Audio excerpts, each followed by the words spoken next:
I faked forgetting my nephew's birthday, and it exposed just how awful my siblings truly are.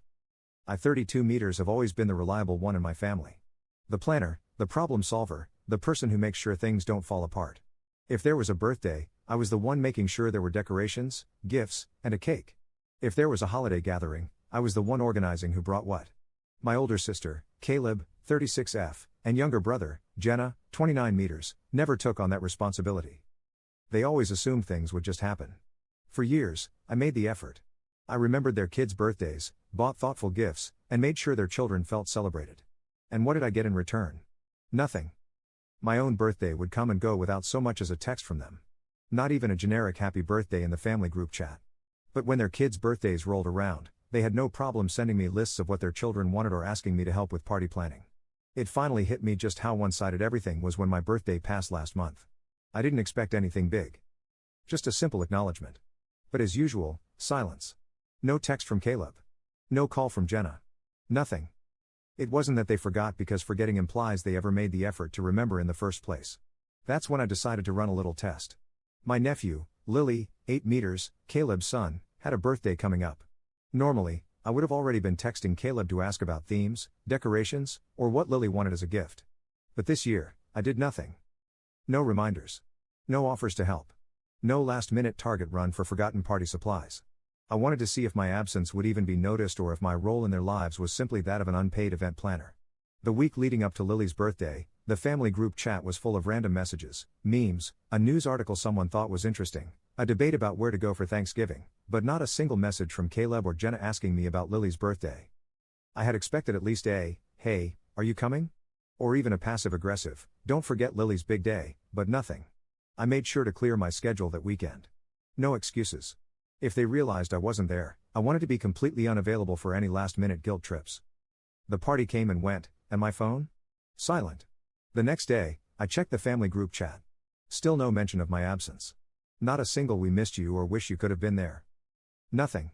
Then I saw it. Caleb had posted a picture from the party on Facebook. Lily standing in front of his cake, smiling with his missing front teeth surrounded by balloons and presents. The caption, "Great party, real family always comes through." Oh, so that's how it was. Still, I said nothing. If they wanted to pretend my absence didn't matter, fine. I wasn't going to bring it up. But, of course, Jenna couldn't leave it alone. A few hours later, I got a text from him. "Why did you ditch Lily's birthday?"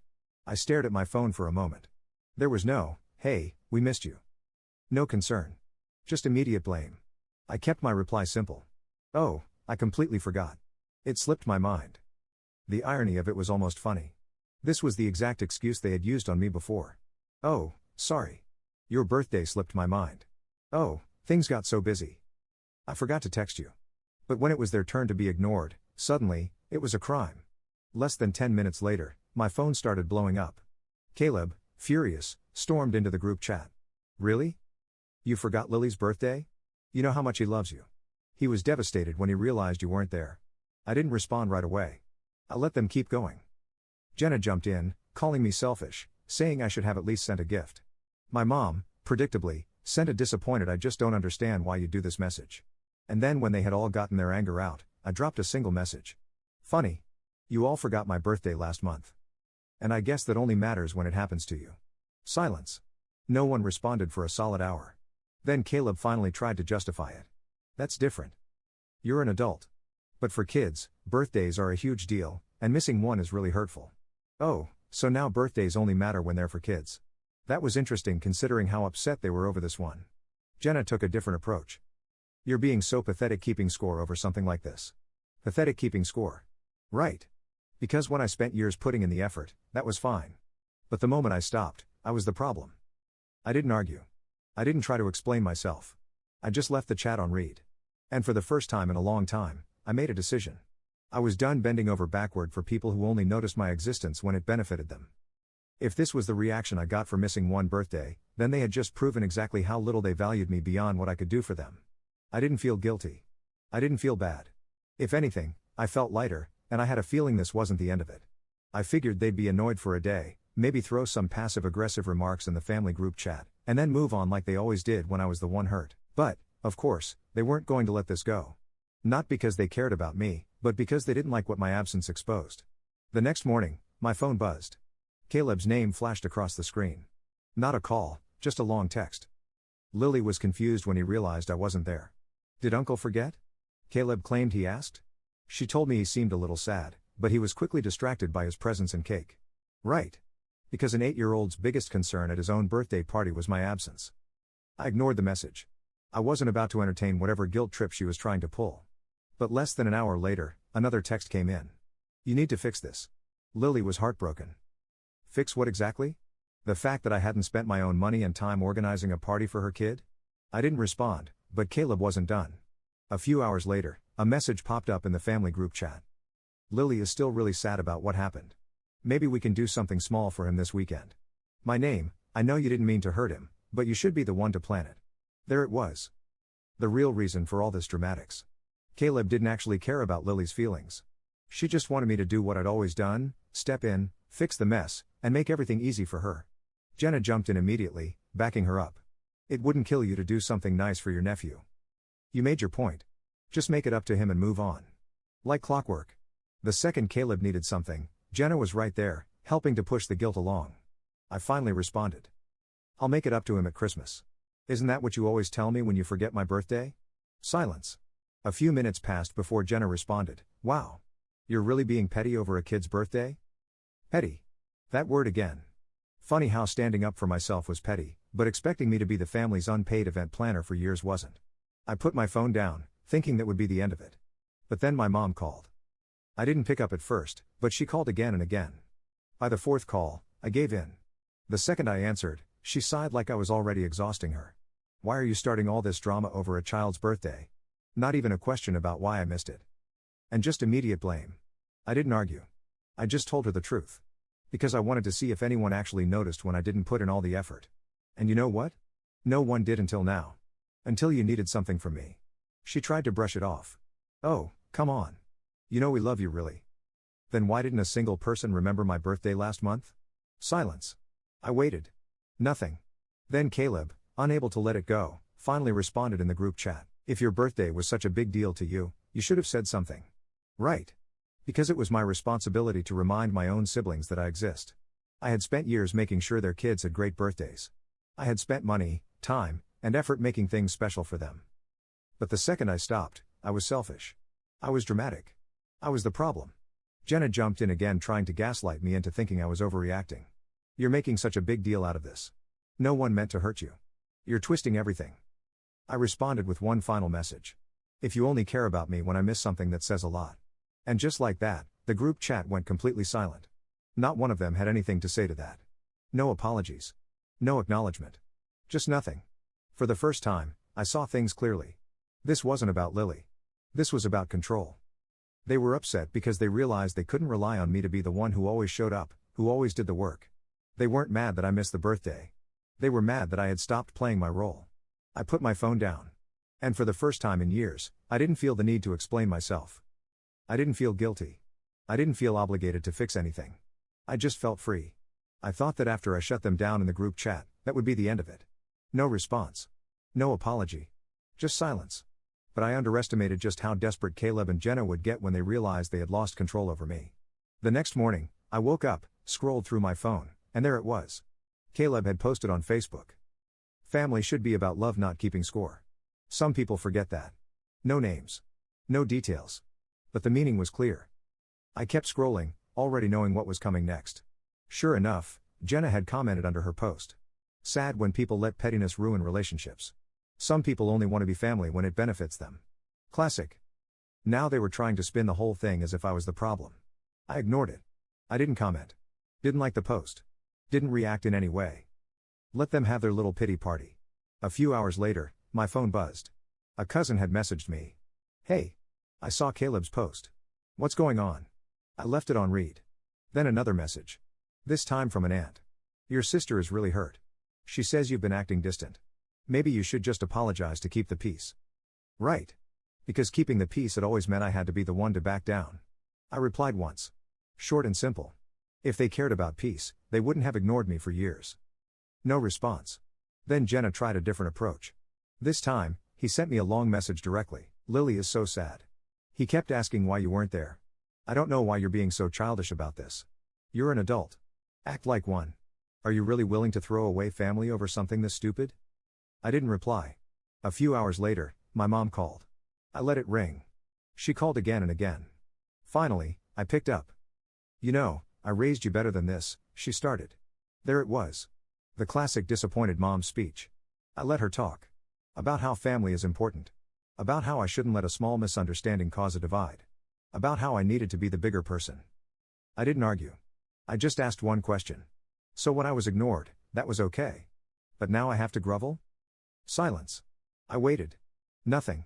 Then, finally, she sighed. I just don't want the family to be like this. Then tell them to fix it, I said. I'm not the one who started this. More silence. Then she mumbled something about how she had to go and hung up. A few minutes later, my phone buzzed again. Jenna, once again, we didn't mean to hurt you, but you're still overreacting. A fake apology if I'd ever seen one. Then Caleb jumped in with one last attempt. This is getting ridiculous. You're being selfish. Just let it go already. Let it go. The same people who had been blowing up my phone, posting about me on social media, and dragging extended family into it were now telling me to let it go. I didn't reply. I just opened my social media settings and restricted both of them from seeing my posts and stories. No more access. No more drama. For the first time in years, I felt like I wasn't letting them walk all over me. I had a feeling this wasn't over. But whatever came next, I was ready for it. I thought after I ignored the social media guilt trip, they'd move on. Maybe complain to each other for a while, then go back to treating me like I didn't exist until they needed something again. But I underestimated how determined they were to pull me back in. 2 days after I restricted them on social media, my mom called. Not a casual check-in. Not another guilt trip. This time, it was a demand. We all need to clear the air. Come over for dinner. Not a request. A command. It didn't take a genius to see where this was going. Caleb and Jenna weren't getting the reaction they wanted out of me, so now they were using mom to set up a face-to-face ambush. I almost declined. Almost. But a part of me wanted to see just how far they'd take this. So I agreed. The second I walked into my mom's house, it was obvious what this really was. Caleb and Jenna were already there. Sitting side by side on the couch, arms crossed. Neither of them said a word as I walked in, but the tension was thick. Mom was in the kitchen, setting the table, pretending like this was a normal family dinner. I sat down. No one touched their food. No small talk. No casual conversation. Just silence until Mom finally spoke. This family is falling apart because of one misunderstanding. There it was. The script. She launched into a speech about how things had gotten out of control. How I was being too harsh. How Lily was just a child and didn't deserve to feel abandoned. I let her talk. I waited. And when she finally finished, I leaned back and asked one question. So if me missing one birthday can ruin everything, then what did all of you missing my birthday mean? Silence. For the first time, Caleb and Jenna didn't have an instant comeback. Then Caleb scoffed. It's not the same. You're an adult. Right? There it was. I nodded. Then why do you still expect me to play party planner for your kids? Jenna jumped in, trying to smooth things over. I didn't mean to hurt you, but it's just different when it comes to kids. Different. Of course. Conveniently different. That's when the real reason for this little ambush finally came out. Caleb sighed like she was making some big sacrifice and said, Look. I just think we need to fix this. Lily was really hurt. Maybe we can do a little something for him. Nothing big. Just a small belated birthday thing. It doesn't have to be a party, but something nice. There it was. The entire reason for this setup. This wasn't about making peace.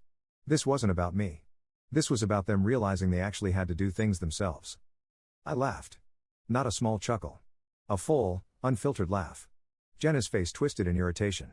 Caleb's jaw clenched. Mom looked at me like I had slapped someone. I stood up, still smiling. You seriously dragged me here to try and guilt me into throwing a backup birthday party. They didn't answer, which was answer enough. Caleb shook her head. You're being selfish. Jenna glared. You're acting like a stranger. This isn't you. Mom sighed dramatically. Stop being petty and just fix things, and that was it. The final push. The confirmation I needed. If I have to earn my place in this family by being your free event planner, then maybe I don't want to be in it. I turned, grabbed my bag, and walked out. Caleb called after me. Jenna muttered something under his breath. Mom huffed. I didn't stop. I didn't turn around. I walked out of the house, got into my car, turned off my phone, and drove home. For the first time in years, I wasn't just refusing to be part of their cycle. I was walking away from it completely. And the best part, I had never felt more at peace. I knew Caleb and Jenna wouldn't just let this go. Walking out of that ambush dinner was a clear message. They weren't in control anymore. And people like them, they don't handle losing control well. I expected them to be mad. What I didn't expect was just how childish they'd get about it. At first, they went no contact, but not in a normal way. This was performative no contact, designed to make sure I noticed. Caleb and Jenna stopped messaging me completely, but I started hearing about them through other people. Family members suddenly started bringing them up in conversation as if testing to see if I'd react. My mom made offhand comments like, "Oh, I don't know what's going on with Caleb these days. She's been so distant." They wanted me to ask. They wanted me to care. I didn't. Then came the social media posts. A few days later, Caleb posted, "Some people don't know what family means until they lose it." The comments were full of the usual supportive nonsense. So true. Family should always come first. People are so selfish these days. Jenna, of course, was in the comments immediately. Sad when people put their egos over their family. But some of us still know what loyalty means. Right. Loyalty. The same people who couldn't even remember my birthday were now experts on family loyalty. I didn't respond. I didn't comment. But I knew they were waiting for me too. They wanted me to take the bait. My mom naturally stepped in next. The texts started coming in. "I don't want this family torn apart over something so small. You're all being so stubborn. Just talk to them. This is breaking my heart. You used to be so close." Then the aunts joined in. A couple of them messaged me, suddenly checking in. One even said, "Your siblings are really upset. I don't know exactly what happened, but they're saying you just abandoned them." There it was. The rewrite of history. I replied to the first aunt, short and simple. "They know where to find me if they want to talk." No response. A week later, I heard from a cousin that Caleb and Jenna had been telling people I hated kids and had purposely hurt Lily just to be petty. That was the new story. I wasn't just standing up for myself anymore. I was the evil uncle who had cruelly broken a child's heart. I ignored it. Let them spin whatever story they wanted. Then my mom invited me to another dinner. "Just a small one," she said. "Just to talk. Not falling for that twice." I declined. She sighed heavily like I was personally ruining her life. "I just don't want this family to fall apart." I repeated what I had told her before, then tell them to fix it. She didn't respond. Then Caleb made one last desperate attempt. A text out of nowhere. "If you're ready to apologize, let's talk. Not we should talk. Not let's work things out." If I was ready to apologize, that told me everything I needed to know. I sent one reply. "For what?" "Not being your unpaid babysitter." No response. A few days later, I went to a friend's birthday party. For the first time in years, I wasn't stressing over decorations, cake, or whether a sibling would dump last-minute responsibilities on me. I just showed up and had fun. No guilt. No pressure. No drama. And that's when it hit me. My siblings never actually cared about me. They cared about what I did for them. A few nights later, one last text came through. "Jenna, of course. Just remember, when you need us one day, we won't be there." The final attempt at control. The last shot at guilt. I replied one last time, "You never were." Blocked. Cutting them off was the best decision I'd ever made. And the funniest part, they were struggling without me. The first sign came when a cousin mentioned that no one had organized a family gathering for Easter. Normally, I would have handled the logistics, who was bringing what, where it was happening, what time we'd eat. This year, Caleb and Jenna didn't step up. Mom refused to take over. The day arrived, and half the family didn't even know if they were supposed to show up somewhere. It ended up being a complete mess with a last-minute thrown-together meal at my aunt's house that most people skipped. Then Caleb decided she'd try to get Mom to take over the family planner role. She started calling her more, dropping hints about how much work it was to arrange things, work she had never realized even needed to be done before. Jenna, on the other hand, assumed he could handle it, saying how hard can it be? When the topic came up, Mom wasn't having it. She had no interest in playing event coordinator, especially not after watching how much of a headache it had been for me. She shut that down fast, leaving Caleb and Jenna with no choice but to figure things out on their own. Jenna's turn to struggle came next. His oldest kid's birthday rolled around, and for the first time, he had to handle the planning himself. A cousin later filled me in on how that went. Apparently, the party was a total disaster. The decorations were last minute and barely there. The cake was one of those bland grocery store ones with no customization. He forgot to order food until the morning of, so they ended up with whatever was left at the nearest takeout place. Parents started leaving early. The kids got bored fast, and Jenna ended the day in a bad mood. It was the first time he truly experienced what it was like to plan a party without me carrying the weight. A week after that, Caleb texted me out of nowhere. "Want to get coffee? Let's start fresh." It was almost laughable. After months of ignoring me, After dragging my name through the mud to extended family, after trying to guilt trip me at every turn, now she wanted to start fresh. Translation: she realized I wasn't coming back and she needed something. Probably help with an upcoming event or party. I didn't even bother with an excuse. Just a simple no, I'm good. Not long after, I started hearing whispers about how some of the family was concerned about the whole situation. Some aunts and uncles thought I was being too harsh by refusing to engage. A cousin asked me outright if I was really planning to cut Caleb and Jenna off over just one fight. I reminded her that this wasn't about one incident. It was about years of being treated like an afterthought. Then my aunt tried to play mediator again. You're being stubborn. Just talk to them and work it out. I ignored it. I wasn't playing this game anymore. The real surprise came when my mom finally admitted the truth. She called one night and after some awkward small talk, she hesitated before saying, "I see your point, but it's hard to watch my kids fight." She wasn't outright taking my side, but for the first time, she wasn't blindly defending them either. She had seen the fallout firsthand. She had watched Caleb and Jenna flail without me. Had heard the complaints.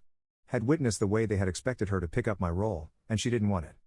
I told her, then tell them to fix it. I'm not the one who started this. She didn't argue. That was a first. A few weeks later, she brought up Lily's birthday again. This time more casually. Are you sure you don't want to just stop by? You don't have to stay long. Just say hi to him. There it was. The last-ditch attempt. I didn't even hesitate. No. This time she didn't push. She sighed. Let it drop. And moved on to another topic. It was the first real sign that she was finally accepting things as they were. Caleb and Jenna didn't reach out again. Not once. The silence was loud. They hadn't wanted me back in their lives. They had wanted what I could do for them. The moment they realized I wasn't going to play my old role, they stopped trying altogether. For the first time, I felt free. No obligations. No last-minute family expectations. No resentment over constantly being taken for granted. I saw family in a new way now. It wasn't about obligation. It wasn't about giving endlessly just because we shared blood. It was about effort, mutual effort. And Caleb and Jenna had shown exactly how little they cared the second I stopped being useful. They had every opportunity to fix things. They just didn't want to put in the work. I wasn't going to chase them. If they ever did reach out again, it would be on my terms. A few months had passed since I cut off Caleb and Jenna, and my life had never been more peaceful. No last-minute party planning. No passive-aggressive guilt trips. No sudden request to fix problems that weren't mine to begin with. Just complete silence. Then Thanksgiving rolled around. For years, I had been the one who organized the big family Thanksgiving dinner. I coordinated the guest list, assigned dishes, reminded everyone what they needed to bring, and made sure everything ran smoothly. Without me, it was only a matter of time before things started falling apart. I stayed quiet. I didn't bring up Thanksgiving, didn't ask if plans had been made, didn't so much as acknowledge that it was coming up. I wanted to see how long it would take before the panic set in. A week before Thanksgiving, my mom texted me. "Are you coming to Thanksgiving? No one has planned anything." There it was. I replied with a simple "I wasn't invited." She followed up quickly. "Well, I just assumed you'd come. You always handle everything." I told her that I guess someone else needs to step up, and then I waited. 2 days before Thanksgiving, Caleb and Jenna finally realized what was happening. With no one in charge, there was no venue, no organized menu, and no structure. Some people assumed the dinner was happening at Caleb's house, while others thought Mom was hosting. Meanwhile, Jenna had volunteered to bring dessert, but hadn't actually planned anything beyond that. Caleb, in full crisis mode, turned to Mom. She wanted her to take over to cook the main dishes to make sure everything was ready like I always did. Mom refused. She told her she was tired, getting older, and not interested in handling an entire Thanksgiving dinner alone. She suggested that maybe she and Jenna should take on more responsibility. According to a cousin who witnessed it firsthand, Caleb looked completely blindsided by the idea that she would have to do actual work. With time running out, Jenna decided to host at his house. That decision alone was a disaster waiting to happen. Thanksgiving Day arrived and the chaos unfolded in real time. Jenna, completely unprepared, forgot to buy key ingredients and had to make a last-minute grocery run. He miscalculated cooking time so half the dishes weren't done on schedule. He burned the rolls, undercooked the turkey, and ended up making a store-bought pumpkin pie the only edible dessert. Guests started showing up expecting a full Thanksgiving spread only to find that dinner was nowhere near ready. The house wasn't decorated. The food situation was a mess and people were standing around awkwardly whispering about how unorganized it all was. At one point, an uncle asked, "Didn't my name usually handle this?" That's when things started to unravel completely. Realizing the disaster unfolding, Caleb did exactly what I expected. She called me. The second her name popped up on my phone, I knew why she was reaching out. If you're not busy, can you just come help? It's for Mom. I didn't even hesitate. Oh, I completely forgot. It slipped my mind. The same excuse they always gave me when they forgot my birthday. She paused, clearly not expecting that response. I let the silence hang before saying, I hope you guys figure it out. Happy Thanksgiving. And then I hung up. Back at Jenna's house, things got worse. People started leaving early. The food was barely edible. There was tension in the air with family members noticing how disorganized everything was. A cousin later told me that after most of the guests had left, Caleb and Jenna got into a full-blown argument. Caleb blamed Jenna for taking over when he clearly couldn't handle it. Jenna blamed Caleb for not stepping up sooner. Mom sat there watching her kids fight, saying nothing. Meanwhile, I had the best Thanksgiving I'd had in years. I went to a Friendsgiving, surrounded by people who actually wanted me around. Not because they needed me to do something for them, but because they enjoyed my company. There was amazing food, real laughter, and not a single second of stress. No family drama, no obligations, just peace. And as I sat there, eating a perfectly cooked meal and listening to my friends share what they were thankful for, I realized something. I was thankful too. Thankful that I had finally broken free from a family that only valued me for what I could do for them. And thankful that, for once, I wasn't the one cleaning up their mess. After the Thanksgiving disaster, Caleb and Jenna finally had to face reality. Without me around, they actually had to do things themselves. And instead of stepping up, learning from their mistakes, and growing into responsible adults, they did what they always did. They made me the villain. A few days after Thanksgiving, Caleb took to Facebook. Some people think they're better than family. Funny how quick they forget who was always there for them. The comments section filled up fast with the usual sympathy from people who had no idea what was really going on. Family should always come first. People are so selfish these days. Real ones never forget where they came from. Jenna wasted no time jumping in. Exactly. Sad to see selfishness win. It was the same pattern as before. No direct mention of me, but enough bait to get extended family talking. And sure enough, it worked. A few answered within hours. Are you okay? I saw Caleb's post. What happened?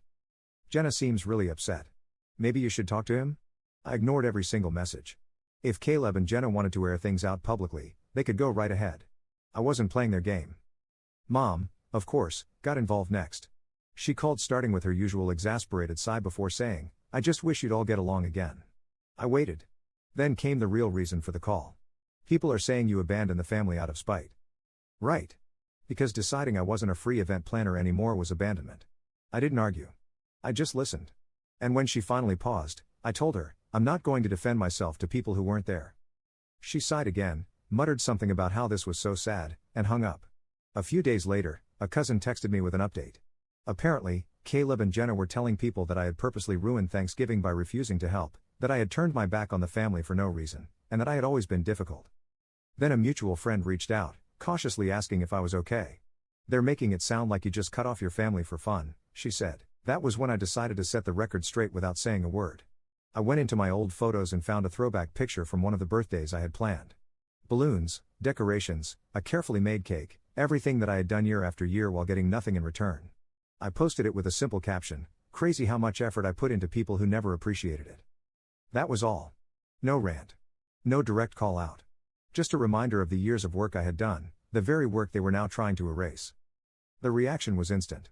Extended family started finally putting two and two together. A few even commented things like, wait, weren't you the one who always planned everything? Someone replied, I thought he was the one who did all the kids' birthdays. The comments kept rolling in, and Caleb and Jenna noticed. They tried to do damage control, replying with vague responses about how it's not about the past, it's about what's happening now and we all make sacrifices for family, but they couldn't argue with the proof. The pictures were there, the reality was there, and they had nothing to stand on. Mom called again. This time, she didn't sound exasperated. She just sounded tired. I just wish they'd realize how much you did for them. I told her, maybe they will. But that's not my job anymore. And for the first time, she didn't argue. After that, more people started quietly taking my side. Some aunts and cousins stopped engaging with Caleb and Jenna's social media pity posts. A few family members reached out, not to pressure me, but just to check in. Then, Jenna went silent. No more cryptic Facebook posts. No more vague comments. He had realized he'd been caught. And for the first time in years, I felt like I wasn't carrying the weight of their nonsense anymore. Months passed. Life was peaceful. No last-minute texts demanding favors. No passive-aggressive guilt trips. No drama. Just quiet. At first the silence had felt strange, almost unnatural after years of being the one keeping everything together. But the longer it went on, the more I realized how much better things were without my siblings constantly taking advantage of me. I honestly thought I'd never hear from them again. Then out of nowhere, Caleb reached out. "Hey, can we talk?" No long-winded explanation. No fake concern. Just a short message. I stared at it for a while. She wasn't the type to reach out unless she wanted something. So my first instinct was to ignore it. But curiosity got the better of me. I finally responded, keeping it short. "What for? Just talk. In person." Against my better judgment, I agreed to meet her at a coffee shop. Not because I expected anything meaningful, but because I wanted to hear what excuse she was going to throw at me this time. When I walked in, Caleb was already there, stirring her drink, looking uncomfortable. She didn't launch into demands or accusations like before. Instead, she just blurted it out. "I took you for granted. I see that now." That caught me off guard. Then she admitted the real reason she was reaching out. "Jenna and I tried doing everything ourselves, and it's hard." She went on about how they had struggled through the past few months. Birthdays, holidays, family gatherings, everything had been a disaster. Planning, organizing, keeping things running smoothly. None of it had come naturally to them. I didn't say anything. I just let her talk. Then she dropped something I never thought I'd hear. "I should have remembered your birthday." Out of all the things she could have said, that was the one that truly shocked me. Apparently, Mom had finally told her the truth. How I had been the one holding everything together for years. How I had quietly done everything while they took it for granted. How it had never been my job to carry them. And for the first time, she actually listened. She hesitated before continuing. "Jenna's struggling. He thought it'd be easy, but it's not." That didn't surprise me. The moment he realized how much effort went into everything, he probably panicked. Then came the real question. "I don't expect you to fix things. I just don't want to lose you completely." I took a long pause. I wasn't expecting that. For a split second, I thought about letting her back in, about putting the past behind us. But then I asked the question I had been holding back. "Would you have realized this if I hadn't walked away?" Caleb didn't answer immediately. She exhaled sharply, staring at her drink. Then quietly, she admitted it. "Probably not." And that said everything. I finally made my decision. "I'm not ready to be close again. But we can talk sometimes." That was the best I could offer. As for Jenna, he hadn't reached out. No apology. No acknowledgement. Just silence. I didn't unblock him. I didn't see the point. I left the coffee shop knowing that for the first time in my life, I wasn't carrying the weight of my family's responsibilities. No more being the unpaid event planner. No more guilt tripping. No more fixing problems that weren't mine. And for the first time in forever, I felt free.